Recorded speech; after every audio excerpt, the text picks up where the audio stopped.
Ma chère ambassadrice, mon cher ambassadeur, je suis content de vous retrouver. C'est le week-end. Donc je te souhaite un bon week-end. Essaye de bien te reposer, de bien reprendre des forces pour la semaine prochaine. La vidéo que je voudrais échanger avec toi aujourd'hui, c'est une vidéo qui va t'expliquer quelle est la monnaie d'échange que tu entretiens avec le pervers narcissique lorsque tu es en couple ou lorsque tu travailles avec lui ou lorsque tu es un ami avec ce type de personne. Quelle est la monnaie d'échange du pervers narcissique? Tu sais, si tu observes un petit peu le monde, la manière dont il fonctionne, tu vas certainement te rendre compte d'une chose. C'est un constat que j'ai fait. La société, la manière dont elle évolue, elle est là uniquement, j'ai envie de dire, principalement pour occasionner des relations transactionnelles. Qu'est-ce que je veux dire par là?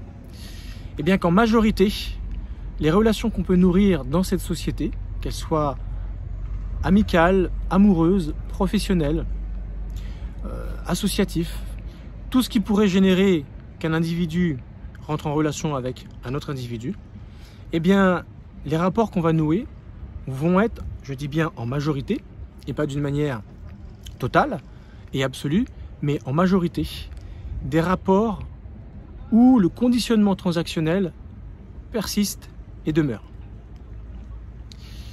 Avant d'aller plus loin et avant de t'expliquer exactement quelle est la monnaie d'échange du pervers narcissique, j'aimerais te rappeler que si jamais tu as besoin de t'en sortir, de savoir où tu en es, tu te poses des questions, tu ne sais pas trop comment il faut t'y prendre, j'ai mis en lien un quiz qui te permet véritablement d'ouvrir les yeux sur ta situation pour savoir ce que tu peux faire, ce que tu peux mettre en place, ce qui va t'aider à mettre un pas en avant pour véritablement commencer à faire ce qu'il faut pour te sortir de cette torpeur dans laquelle tu es à l'égard bien sûr de ta relation toxique. Si mentalement tu es déjà prêt à passer à l'action mais tu as besoin d'une méthode, eh bien il existe également ma masterclass 2.0 qui est là pour t'expliquer comment je m'y prends pour t'aider à retrouver ta dignité, ton identité, qui va te mener à ton bonheur grâce à la BSR, c'est-à-dire la bio-syntorésonance, méthode éprouvée que j'utilise depuis plus de 10 ans en cabinet de psychothérapie, naturopathie et de bioénergie. Merci donc de ne pas hésiter à faire appel à moi. C'est tout le bonheur que je te souhaite d'essayer de trouver ta zone de génie, la meilleure version de toi-même. Et c'est ce que je m'attelle à faire si jamais tu fais appel à moi. Faire en sorte que, bien plus que de te sortir d'une situation délicate que tu peux vivre avec le pervers narcissique, ou une situation où tu te sens harcelé, manipulé, mon but étant de travailler sur ta personne, de t'aider à savoir qui tu es vraiment, quelles sont tes valeurs et surtout comment tu es censé être la meilleure version de toi-même que tu n'as pas pu être à cause peut-être de ton data, de ton enfance, des relations que tu as pu nourrir et bien sûr peut-être à cause des mauvaises rencontres que tu as pu faire avec différents pervers narcissiques dans ta vie. Voilà. Ceci étant dit, je reviens sur le thème du jour, à savoir quelle est la monnaie d'échange du pervers narcissique dans la transaction humaine qu'on peut avoir. Tu l'as compris dans l'introduction, il existe deux types de transactions. Ces transactions qui reviennent assez souvent dans notre vie lorsqu'on est en contact avec un autre être humain. Il s'agit des transactions dites psychologiques et sociales. D'un côté, transaction psychologique, de l'autre, sociale. Mais quand on parle de psychologie, qu'est-ce que ça cache? Et quand on parle de social, qu'est-ce que ça cache? Ces deux monnaies d'échange, les plus courantes, on va dire, ont pour but de couvrir un échange qui va satisfaire des besoins humains. Par psychologie, on va comprendre sécurité. La relation sera basée sur la psychologie parce qu'elle va répondre à des besoins de sécurité qu'un être humain a besoin. Et pour ce qui est du social, cette monnaie d'échange sera plus tournée vers l'appartenance sociale. Parce que quand tu regardes le monde matériel, matière, charnel dans lequel nous sommes, obligatoirement, que tu le veuilles ou que tu ne le veuilles pas, tu affiches un niveau social que tu veux ou pas mettre en évidence. Et quoi qu'il arrive, à un moment donné de ta vie, dans tel ou tel domaine, tu l'affiches plus ou moins. C'est obligatoire. Alors, pour illustrer ce constat, comme tu connais la manière dont je fonctionne, j'aime bien toujours illustrer cela avec un exemple qui va te permettre de mieux comprendre là où je veux en venir. Je vais te donner l'exemple des grandes entreprises pour répondre à ce besoin de l'appartenance sociale. Tu sais que les grandes entreprises, c'est-à-dire celles qui vont nous vendre un service coûteux, souvent ils ne vendent pas un service, ils vendent surtout ce qu'il y a autour de ce service et la manière dont ce service va pouvoir te donner de la valeur. Explication autour de la marque. Bon, j'ai choisi celle-là parce que j'y ai pensé. Versace, qui est une marque de vêtements à la base et qui est maintenant c'est un petit peu éparpillé sur toujours autour de la mode, on va dire, hein, mais des sacs, des lunettes, des chapeaux, des chaussures. Tu vois, ils ont un petit peu élargi leur champ d'action. Mais quand tu regardes le prix des vêtements et des ustensiles vestimentaires, tu te dis, j'ai pas l'impression d'acheter un vêtement, mais plutôt un code social, une appartenance sociale. C'est-à-dire que ceux qui vont acheter chez Versace, c'est beaucoup plus que s'habiller.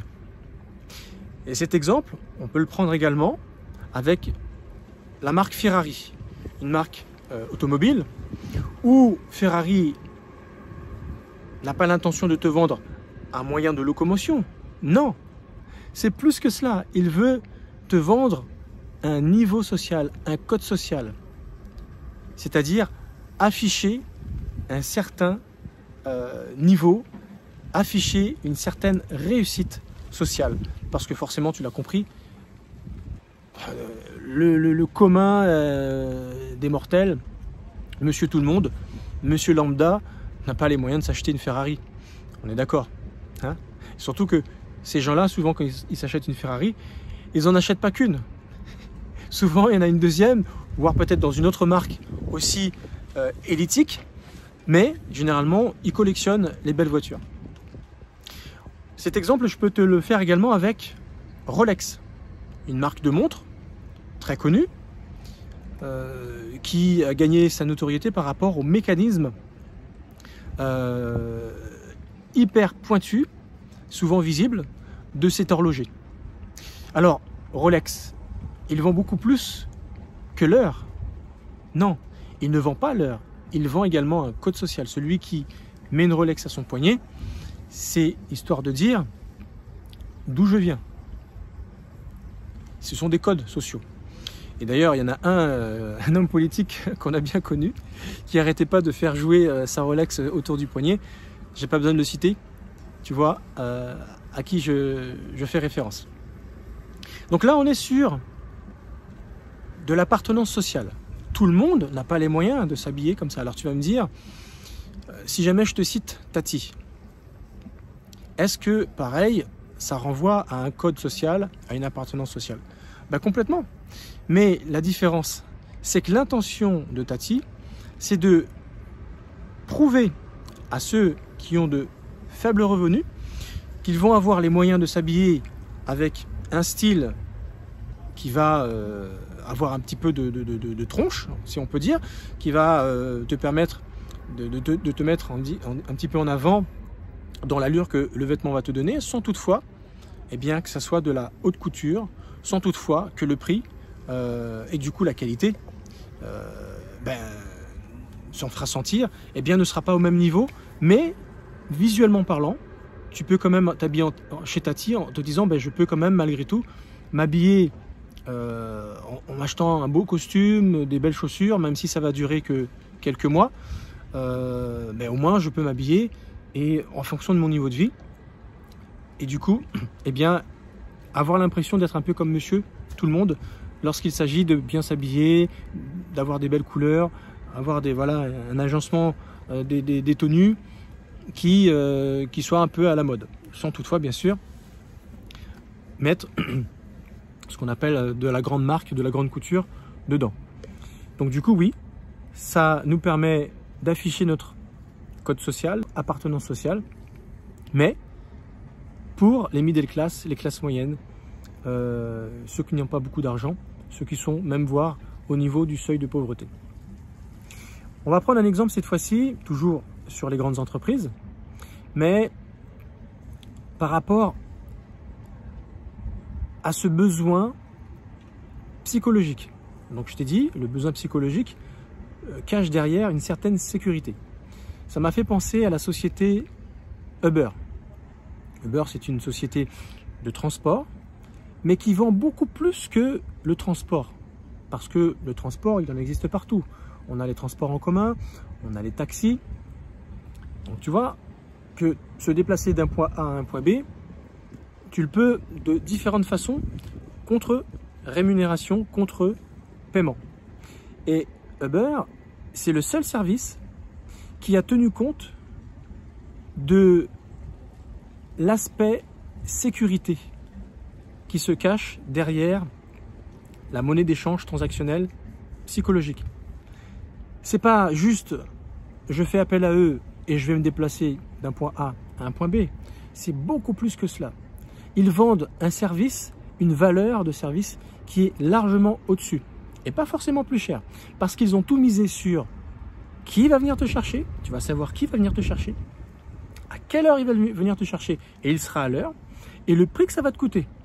Alors que quand tu prends le taxi, c'est un petit peu la roulette russe. C'est-à-dire que tu sais que tu vas prendre un taxi, tu sais que vu l'heure de la journée, à combien ça va te coûter, vu le trafic, tu te dis ouh, ça va pas rouler donc je vais douiller. Et surtout, même si tu as une idée de la distance et de la durée de la distance à couvrir, tu sais pas par quel itinéraire le taxi va passer pour peut-être gratter 3-4 euros supplémentaires. Donc tu vois, le côté psychologique que Uber a voulu miser, c'est le côté sécurité. Ceux qui vont faire appel à nous seront en sécurité, ils voyageront tranquilles, sans se poser 15 000 questions, sans stresser. Ils ont joué sur l'aspect stress. Alors, si je t'ai fait toute cette comparaison, c'est juste pour te dire, eh bien que tu vois, ces valeurs transactionnelles existent également entre êtres humains. Et ça, c'est important de le savoir, parce que tu pourrais te poser la question, mais du coup, quelle connexion, valeur transactionnelle que je nourris avec ma mère, mon père, mes frères et sœurs, les membres de ma famille, cousins, cousines, tantes, oncles, grands-parents. Comment ça se passe dans la relation? C'est une bonne question que je te pose. Et cette question, tu peux te la poser également en amour. Comme j'ai pu l'aborder dans des vidéos précédentes, je te disais que le besoin qu'un homme a, le besoin fondamental qui passe au-dessus de tous les autres et qui va lui donner l'impression qu'il est du coup aimé par sa compagne, c'est le respect. Parce que le respect, c'est une valeur humaine qu'un être humain, homme, j'entends, a vachement besoin dans sa vie. C'est le besoin le plus important. Et ça passe les époques, ça passe les coutumes, ça passe les cultures, les empires. Partout, tu as toujours vu un homme qui avait besoin d'être respecté par rapport à ce qu'il est, ce qu'il fait. Et le monde des hommes est basé justement sur cette valeur. Tu arrives, tu as ce qu'on appelle un débutant, tu arrives dans un métier, déjà on te prend de haut. Parce que l'ancienneté fait que tu vas apprendre les rudiments du travail. Il y en a certains qui vont te montrer le travail. Et en fonction de leur état d'esprit, ils vont te le montrer d'une bonne façon ou peut-être d'une mauvaise façon. Juste pour t'enquiquiner, ce qu'on appelle souvent le bizutage.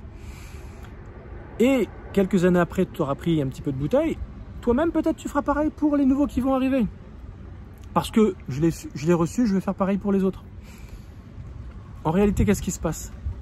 Tu as juste besoin d'être respecté. Eux, quand tu arrives et que tu es nouveau, ils ont juste besoin de voir dans ton regard que tu les respectes parce que c'est eux qui étaient là avant toi. Et qui veulent avoir cette impression que tu ne viens pas leur piquer leur réputation, leur savoir-faire, leur notoriété, leur salaire, etc. etc. Et on sait bien que quand tu arrives dans un service, il y a des postes, il y a un salaire pour chaque poste. Si tu arrives, tu es le jeune, mais que tu arrives bardé de diplômes et que tu fais comprendre grosso modo que l'embauche qui te recrute est au travers d'une compétence qu'ils n'ont pas, ils ne vont pas forcément t'apprécier. C'est souvent comme ça parce que du coup, ils vont avoir peur pour leur valeur et du coup, leur respect.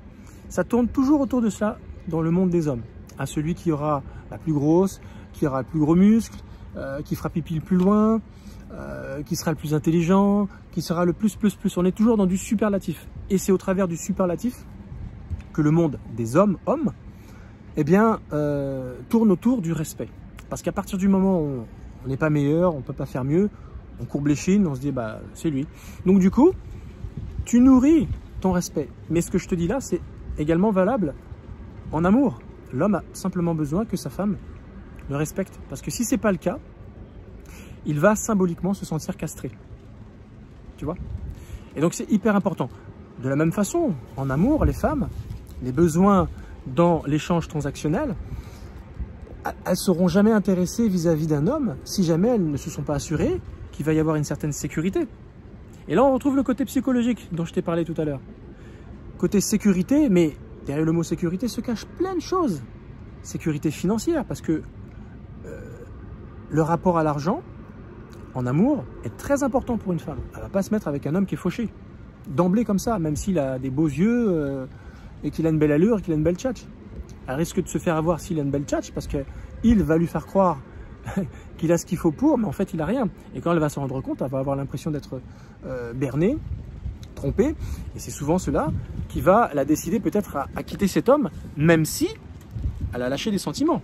Parce que une femme a simplement besoin d'avoir des moyens d'existence pour subvenir à ses besoins matériels et charnels, tout simplement. Beaucoup plus que l'homme. Et d'ailleurs, on le voit assez souvent.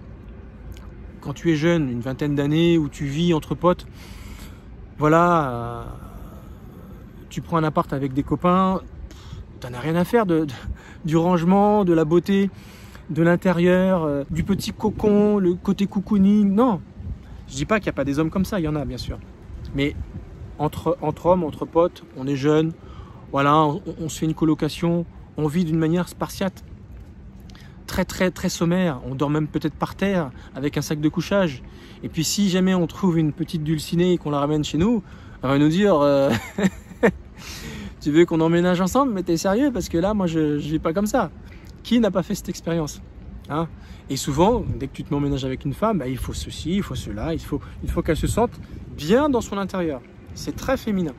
Donc ça prouve bien que si elle a besoin d'un certain intérieur, il faut de l'argent, il faut des moyens. Donc, et c'est les moyens que tu es capable de justifier qui va déterminer si elle voudra justement faire un bout de chemin avec toi. Donc tout ça, c'est pas de la fabulation, c'est bien vrai. Le rapport que la femme a avec l'argent est beaucoup plus important que l'homme. Ça ne veut pas dire que l'homme n'en a pas besoin, mais ça ne fait pas partie des besoins fondamentaux de l'homme. L'homme sera certainement attiré par l'argent, il aura besoin d'une certaine sécurité financière, mais il ne le dépensera pas, il ne l'utilisera pas de la même manière qu'une femme l'utilisera. Ça, c'est sûr.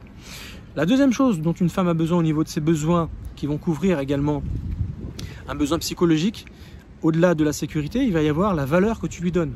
Une femme, elle ne veut pas simplement que tu te mets avec elle, mais que tu ne lui couvres pas de félicitations, d'honneur. Elle a besoin d'entendre ces choses, et pas simplement de le voir dans tes yeux. Elle a besoin de le voir et de le constater par ce que tu dis, ce qui sort de ta bouche. Elle a besoin de ces choses, elle a besoin d'être constamment mis en valeur. Ça fait partie des besoins fondamentaux de la façon dont la femme a été créée, tout simplement. C'est ça la grande différence avec l'homme-homme. Et la troisième chose, c'est qu'une femme a besoin d'être comprise. Ça veut dire qu'elle a besoin qu'un homme soit présent, et pas un homme qui est constamment en déplacement, toujours barré à droite à gauche. Donc elle a besoin que son homme soit physiquement présent. Ce qui du coup couvre également le besoin de sécurité physique. Donc tu vois, dans le rapport sentimental, l'homme et la femme, dans l'échange transactionnel, c'est cela qui existe. C'est quelque chose que j'ai beaucoup développé déjà dans une vidéo. Et du coup, ça me permet d'élaborer clairement comment le pervers narcissique utilise sa monnaie d'échange avec toi. Quelle est la monnaie d'échange du pervers narcissique? Si c'est un homme, il connaît exactement ce dont la femme a besoin. Je viens de te le citer. D'être mis à l'honneur, d'être constamment présent, d'être à pas d'heure disponible. Quand la femme a besoin d'être rassurée, d'avoir une information, d'être conseillée, d'avoir une oreille, l'homme, à pas d'heure, il sera là. Mais ça fait partie bien sûr du stade de la séduction du pervers narcissique homme. Et il sera disponible. Et il va donner beaucoup de sa personne, de sa présence. Il va faire énormément, ce qui aura le don de beaucoup rassurer la femme proie que le pervers narcissique homme essaye de séduire. Et c'est justement au travers de cela qu'elle risque de lâcher des sentiments, tomber amoureuse et de tomber dans ce piège qui va se refermer sur elle. À partir du moment où elle dira c'est lui, et bien sûr le pervers narcissique se sera arrangé pour avoir quantité de choses à mettre sur la table plus tard en te disant ouais j'ai fait ça pour toi et quand tu as eu tel problème c'est qui était là pour toi, c'est qui t'a permis d'avoir ton diplôme, c'est qui t'a soutenu, c'est qui t'a encouragé, c'est qui se levait à pas d'heure pour t'emmener à tel endroit et venir te récupérer sans que tu aies à prendre les transports en commun à telle heure de la soirée qui est justement un peu niveau sécurité délicat. Tu étais bien content de m'avoir. Il n'hésitera pas à te le mettre en pleine poire quand ça commencera à clasher, lorsque tout simplement le moment sera venu pour lui de vouloir te manipuler. Donc elle est là la monnaie d'échange. Il te séduit, il te donne tout ce dont une femme a besoin dans ses besoins humains, matériels et charnels. Et une fois qu'il s'est assuré que la proie féminine est tombée dans le piège, là il enlève le masque et il lui montre clairement ce qu'il attend d'elle, c'est-à-dire que tu sois là quand j'en ai besoin, que tu sois dispo quand je le décide, tout simplement qu'elle se laisse manipuler. La bonne à tout faire. Il veut rien construire avec ce genre de femme, mais plutôt construire un statut social, mais pas du tout une relation mentale, morale, spirituelle, humaine. C'est pas du tout ça qui l'intéresse.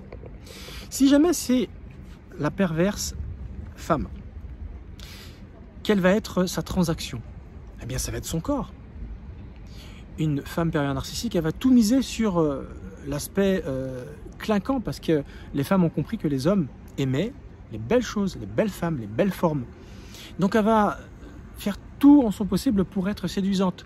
Et le chip un peu partout, et le liner, le ceci, le cela, enfin voilà. Tout ce qui va la mettre en valeur, et elle n'hésitera pas à changer régulièrement d'aspect, de maquillage, d'accoutrement vestimentaire, d'allure, et elle mettra toujours l'allure par rapport aux vêtements. Et tant que tu n'es pas séduit, elle mettra le paquet.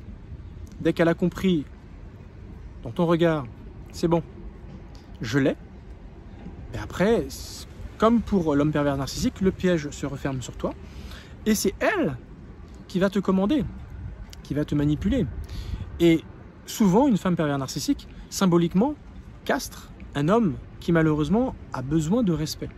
Donc imagine un petit peu ce qu'un homme peut ressentir lorsque bien sûr sa femme perverse lui fait comprendre que voilà, que s'il veut continuer d'avoir et d'obtenir ses avances charnelles et physiques, eh bien qu'il a intérêt à faire ceci et cela. Et souvent, le ceci et cela, toujours dans la transaction avec la perverse, ça sera tout ce qui est financier, tout ce qui est, on va dire, matériel qui l'arrange elle. Et on en revient toujours à ce que la femme, en temps normal, a besoin. Parce qu'une femme pervers narcissique a les mêmes besoins. Simplement, elle a besoin en plus de contrôler, manipuler, être la personne qui décide et dirige comment les choses doivent se passer au sein de son couple. Alors bien sûr, quand ça t'arrive, il y a des solutions. Il y a des solutions. Le but de cette vidéo, c'est pas vraiment de t'expliquer comment faire pour t'en sortir. J'ai déjà fait une vidéo qui expliquait quoi faire quand tu tombes bien sûr avec une femme perverse et un homme perverse. Quelles sont les solutions? Je t'invite vivement à aller consulter cette vidéo. Mais ce que je voulais te dire, c'était la monnaie d'échange, la relation transactionnelle qui existe systématiquement entre êtres humains. Maintenant que tu l'as compris, tu vas te poser la question, mais existe-t-il malgré tout des rapports entre êtres humains où il n'y a pas un échange transactionnel? Ça existe. Ça existe, c'est plutôt rare, parce qu'à 90%, grosso modo, les rapports qu'on peut nouer les uns avec les autres, il y a toujours un intérêt soit charnel, soit matériel. Et j'ai déjà fait une vidéo sur les parents toxiques. Les parents toxiques utilisent le côté matériel et chantage affectif, donc du coup charnel, pour obtenir des choses de ta part, pour que les choses se passent d'une certaine façon, dans les rapports, avec la famille que tu vas construire. Voilà comment on se retrouve, et les dimanches, tous les dimanches comme si, et toutes les fêtes de fin d'année comme cela, etc., etc. Je te renvoie à la vidéo que j'ai faite qui en parle très très bien. Mais alors du coup, quel genre de relation pouvons-nous nouer sans qu'il y ait cela? Parce que c'est vrai, quand on y pense, on se dit, si c'est ça les rapports humains, les codes de la société qui évoluent, c'est dommage. Ben oui, c'est bien dommage. Mais sache une chose, c'est que à une certaine époque de ta vie, ces rapports de transaction n'existaient pas. Parce que tu étais tout simplement pas suffisamment conscient, adulte, calculateur, pour comprendre que le monde fonctionnait de cette façon. Tu l'as compris, c'est lorsque tu étais enfant. Quand tu es enfant, bah, tu as des besoins primaires. Tu as juste besoin de manger, de dormir et d'avoir des parents qui s'occupent de toi et qui te montrent au travers de leur éducation et de leur présence qu'ils t'aiment. C'est tout. Donc du coup, lorsque tu côtoies un autre enfant de ton âge, de ta tranche d'âge, le but c'est surtout de jouer, de t'amuser, de te divertir. Et tu n'as pas besoin d'une monnaie d'échange. Voilà, j'apporte tel jouet, ben toi tu me prêtes celui-là. Ça vient après. Ça ne veut pas dire que c'est inexistant, ça existe. Mais au tout début, quand tu as 3, 4, 5 ans, tu veux surtout t'amuser. Tu veux surtout passer du bon temps. C'est qui celui-là? Je sais qu'il est un enfant comme moi. Il a une tête drôle. J'aimerais savoir qui il est. Et tu n'es pas en train de regarder, le reluquer, quelle marque de vêtements qu'il a sur lui. Est-ce qu'il a une montre Rolex? Dans quelle voiture il vient de descendre? À quel endroit il habite? Dans quel quartier? Non, tu n'es pas calculateur. Et d'ailleurs, c'est ce qui est très, très marrant, c'est que souvent, les parents qui emmènent leurs enfants jouer dans le parc d'à côté, le parc qui fait la jonction entre un quartier middle class et un quartier beau quartier, les parents emmènent leurs enfants sur ce même lieu parce que c'est un lieu public. Et tu serais étonné de voir que les enfants ne calculent pas leur milieu social. Ils jouent ensemble.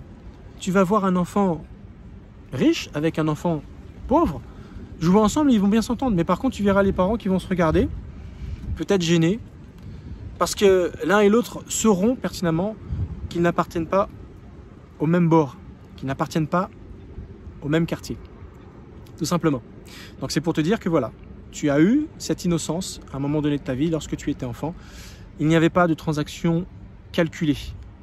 Il existe également des relations non transactionnelles entre personnes, surtout les personnes qui sont dotées d'une intelligence émotionnelle, ce qu'on appelle l'intelligence de cœur, ceux qui sont beaucoup dans l'altruisme, qui sont beaucoup dans le don de leur personne, qui, lorsqu'elles font preuve de beaucoup de bonté, de bienveillance, eh bien, le don de leur personne est le moteur.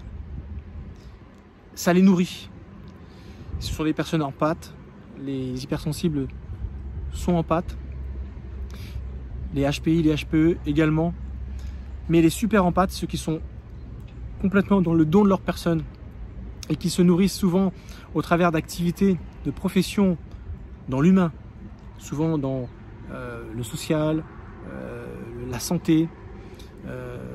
Tu vois, c'est des personnes qui ont besoin d'un contact humain. Ils ne se suffisent pas. Ils ne se nourrissent pas derrière une machine, derrière un ordinateur, avec des outils, tout seul, toute une journée, dans un atelier. Non, ils ont besoin d'un contact avec l'être humain. Ceux qui sont dans l'éducation, pareil. C'est des personnes qui ont besoin de donner de la valeur à l'autre. Et ça, c'est très important de le savoir. Donc les super empathes sont ce genre de personnes. Il existe également un troisième type de personnes. Ce sont les personnes qui sont très spirituelles. Alors là, je parle de spiritualité religieuse. Ces personnes qui vont développer des qualités humaines et qui, bien sûr, ont ce besoin d'avoir un lien avec une entité divine. Ceux qui vont développer ces qualités, ils ne seront pas dans le calcul. En tout cas, ils sont censés moins l'être, à part, bien sûr, quand on regarde comment les temples ou les églises ou d'autres lieux de vénération ou de culte, de quoi ils sont ornés. Heureusement, les ouailles qui fréquentent ces lieux ne sont pas forcément de ce genre-là. Ils y vont surtout pour le côté cultuel et pas trop pour le côté donner le bakshish, donner l'argent et soutirer voilà, les avances qu'un homme religieux pourra faire pour son église. Voilà, j'ai fini de te dire un petit peu quelle était la monnaie d'échange, les échanges transactionnels qui existaient entre êtres humains. J'espère que cette vidéo t'aura ouvert les yeux. Maintenant, je te repose exactement la même question que j'ai pu te poser pendant cette vidéo. Quelle est ta relation avec ton conjoint? Quelle est ta relation avec ta conjointe? Est-elle complètement désintéressée? Ou est-ce que vous êtes là, ah, moi je te donne ça, mais toi tu me donnes ça? Est-ce que c'est calculé? Est-ce que c'est intéressé? Quelle relation nourris-tu avec ton père, ta mère, tes frères, tes sœurs? Tu peux te rendre compte que tu peux nourrir une relation complètement professionnelle, donc du coup matérielle. On est là pour faire tourner l'entreprise qui va nous faire gagner un salaire à la fin du mois, qui nous permet de payer ceci et cela. Mais tu as des collègues de travail. Et parmi ces collègues, tu fais souvent très nettement la différence entre telle personne et telle personne. C'est complètement intéressé parce que cette personne m'aide dans l'avancement professionnel, ou est-ce que c'est une personne qui, humainement parlant, est tellement agréable que passer du temps avec cette personne, c'est suffisant. On passe une bonne journée parce qu'elle a des énergies tellement positives que travailler avec une telle personne, c'est devenu agréable. Je te conseille et je t'invite à rencontrer ce type de personnes, à les repérer et à repérer également celles qui, dans ta vie, sont complètement des relations intéressées, transactionnelles. Plus tu t'entoureras de personnes qui te nourrissent et qui, sur le plan de l'intérêt, est complètement désintéressé, ce sont des vraies relations riches, humainement parlant, qui vont te faire énormément de bien et tu arriveras à comprendre et à discerner et à vivre les relations qui te nourrissent comparées aux relations qui te demandent de faire des efforts pour continuer la relation. Je te remercie, merci de m'avoir suivi. N'oublie pas le quiz, n'oublie pas la masterclass, je suis là pour t'aider et je serai content de savoir ce que tu penses en commentaire. Merci, je te dis à la prochaine vidéo. Ciao.